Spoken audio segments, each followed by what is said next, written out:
से भगवान खहू कहा थे वो दार भात ला छोड़ दी दादा भगवान और खड़े हो गए। सीता जी कहती आई आई कैसे नहीं खाओ दही कहते नहीं खाओ न्योता देते वहां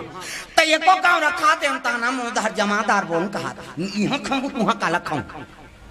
घर में तो रोज खाता था ना आज भगत ने होता दी कई भगवान उठ गए। सीता माता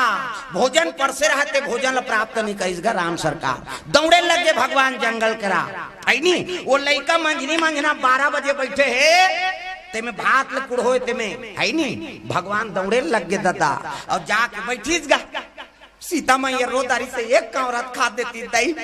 ताना में ती जमाते होती लात रहा उर्मिला लखन लाल की पत्नी और कहीं गाड़ी गलती से दीदी कहते नहीं दे रे नहीं खाए और नहीं खाए ते नहीं खा कहते कैसे खाबो या वो खाए नहीं आओ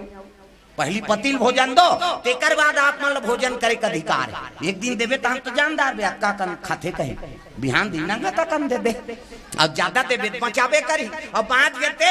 जूठा प्रसादी नारी वर महाप्रसाद पति जूठा प्रसादी बने पति के भाई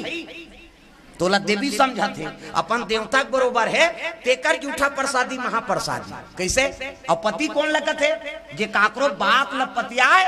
वही है पतिया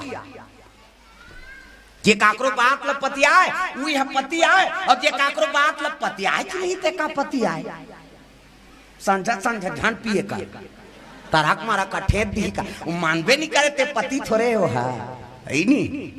काकरो बात लपति आए ते है पति आए और जे काकरो बात